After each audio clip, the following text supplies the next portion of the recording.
បាទជំរាបសួរបងប្អូនទាំងអស់គ្នាមកឥឡូវយើងមកជួបគ្នាតកតងជាមួយនឹងប្រវែងនៃវីក្ទ័រអញ្ចឹងប្រវែងនៃវីក្ទ័ររបស់យើងគឺ norm នៃវីក្ទ័ររបស់វាហ្នឹងឬនៃ abscissaការ៉េបូក ordinate ការ៉េបូក cos ការ៉េខណៈពេលដែលគេប្រាប់ជាចំណុច2ហើយគេទាញរកប្រវែងនៃវីក្ទ័រដូចគ្នានេះប្រវែងនៃវីក្ទ័រឬក៏ប្រវែង AB ហ្នឹងវាស្មើនឹងរឹសនៃ abscissa B ដល់ abscissa A លើកឡើងជាការ៉េបូក ordinate B បូកដល់ ordinate A លើកឡើងជាការ៉េបូក cos B ដល់ cos A លើកឡើងជាការ៉េនេះជាឧទាហរណ៍ដើម្បីបញ្ជាក់ទៅលើរូបមន្តរបស់យើងតោះឥឡូវយើងចាប់ផ្ដើមធ្វើចម្លើយហើយយើងពិនិត្យមើលទាំងអស់គ្នាហើយបងប្អូនតាមមិនទាន់បងប្អូនអាច comment Zoom ណាខ្ញុំមានពេលខ្ញុំឆ្លើយជូនបងប្អូនឬអាចកំងតាក់ទងជាមួយនឹងវីដេអូបាទចង់ខ្ញុំបានធ្វើវីដេអូអីចាំខ្ញុំជួយចេញវីដេអូហ្នឹងជូនណាខ្ញុំនឹងព្យាយាមបាទបើធ្វើមិនកាត់ចាំខ្ញុំសួរវាបន្តណាតោះឥឡូវយើងពិនិត្យមើលឧទាហរណ៍ទី2ចម្លើយឧទាហរណ៍ទី2គេឲ្យយើងរកប្រវែងនៃ vector ខាងក្រោមប្រវែងនៃ vector ខាងក្រោមមួយជាមាន vector y ស្មើនឹង3 abscissa 3 ordinate 0 cos 4អញ្ចឹងនោះយើងនឹងអាចទាញបានថាប្រវែងនៃ vector y គឺ norm របស់វារឹសនៃ abscissa ការ៉េបូក ordinate ការ៉េបូក cos ការ៉េអញ្ចឹងយើងចាប់ដើមគិតលេខ3ការ៉េបាន9 0ការ៉េ0មិនដាក់ទៀតទេណានេះបាន16បាទយើងបូកបញ្ចូលគ្នាឃើញមែនទេបូកចូលគ្នាមកបានរឹសនៃ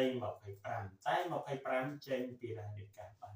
5អញ្ចឹងពាក្យថាប្រវែងនៃ vector គឺជាឯកតាប្រវែងណាបាទដូចនេះប្រវែងនៃ vector y គឺស្មើនឹង5ឯកតាប្រវែងបាទនេះក៏យើងបាទ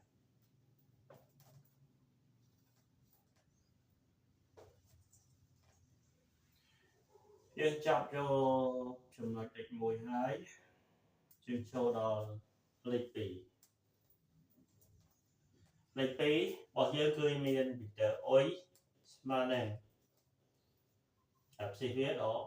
1 ordinate វា1 cos វាគឺ2អញ្ចឹងយើងអាចទាញបានថាប្រវែងនៃ vector y វាស្មើនឹងរឹសនៃ abscissa ការ៉េបូក ordinate ការ៉េបូក cos ការ៉េចឹងស្មើយើងពិនិត្យមើលដក1លើកឡើងជាការ៉េបានប៉ុន្មានបាន1ទេ1លើកឡើងជាការ៉េបាន1 2លើកឡើងជាការ៉េបាន4បូកចូលគ្នាបាន5 6ឯកតាប្រវែងឯកតាប្រវែងចឹងខ្ញុំអត់បានដាក់ដូចនេះទេសម្រាប់លេខ2ឥឡូវយើងមើលឧទាហរណ៍លេខ3ម្ដងឧទាហរណ៍លេខ3ចឹងខ្ញុំអត់មានអីទេខ្ញុំមានតែលុបដាក់ជាយើងចេញព្រោះអត់មានកន្លែងកណន័យទេណាអត់មានកន្លែងកណន័យទេ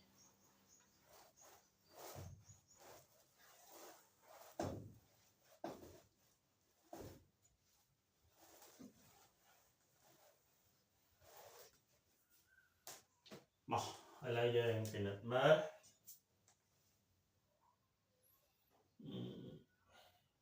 យើងចូលដល់ឧទាហរណ៍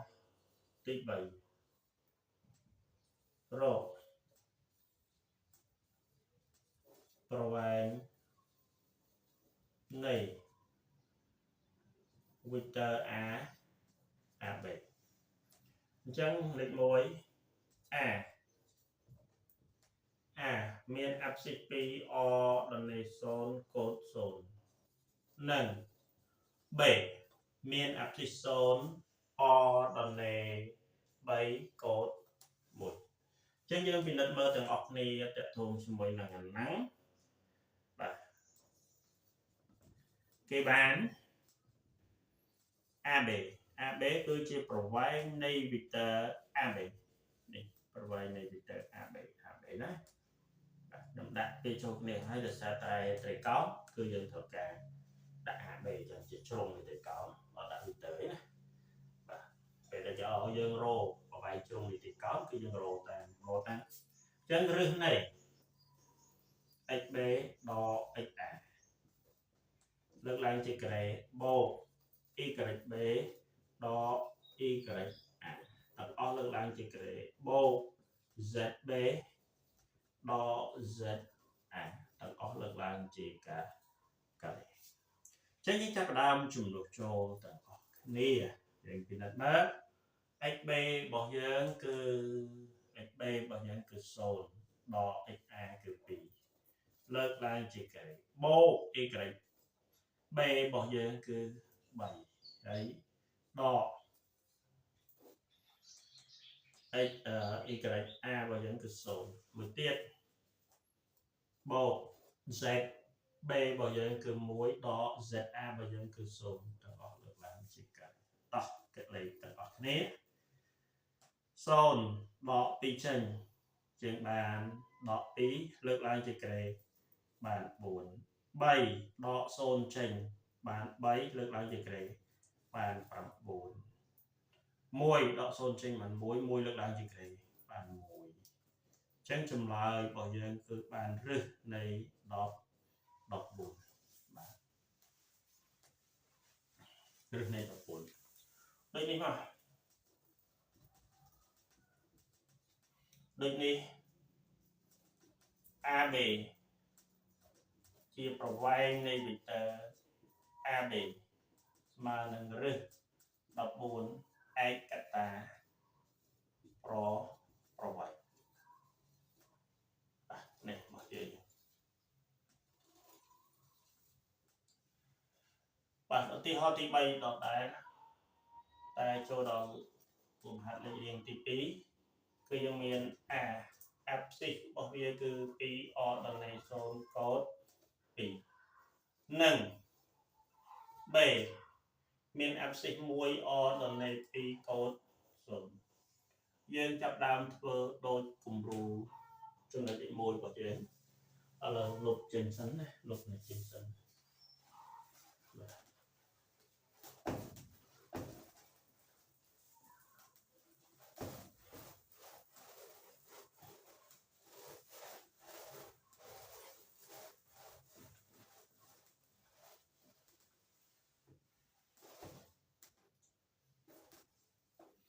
តោះឥឡូវយើងពិនិត្យមើលទាំងអស់គ្នា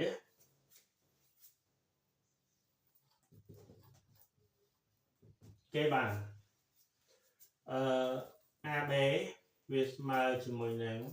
ប្រវែងនៃ vector AB វាស្មើនឹងរឹសនៃអាចុងដកអគុលទាំងអស់លើកឡើងជាការ៉េបូក YB ដក YA ទាំងអស់លើកឡើងជាការ៉េបូក ZB ដក ZA ទាំងអស់លើកឡើងជាការ៉េអញ្ចឹងយើងពិនិត្យមើលទាំងអស់គ្នាបាទរឹសនៃ XB របស់យើងប៉ុន្មាន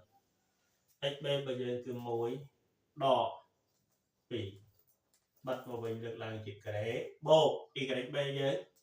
2ដក0ទាំងអស់លើកឡើងជាការ៉េបូក ZB របស់យើងគឺ0ដក2ទាំងអស់ លើកឡើងជាការ៉េនេះ1ដក2បានដក1ដក1លើកឡើងជាការ៉េបាន1 2ដក0បាន2 2លើកឡើងជាការ៉េបាន4នេះបានដក2លើកឡើងជាការ៉េបាន4ទាំងអស់បានរឹសនៃ5 4ចម្លើយដូចនេះAB ស្មើនឹងប្រវែងនៃវីកទ័រ AB ស្មើនឹងរឹសនៃសេរី9អាចចេញពីរ៉ាឌីកាល់រួចបាន3នេះ9នេះបាន3ឯកតាប្រវែងនេះរបស់យើងបាទថ្ងៃនេះយើងជួបគ្នាត្រឹមវីដេអូប៉ុណ្ណឹងណាចូលដល់ទី2នៃ Victor របស់យើងតើតើនៅក្នុងលំហបាទអញ្ចឹងប៉ុណ្ណឹងបាយបាយសុខសប្បាយសំណាងល្អបាទ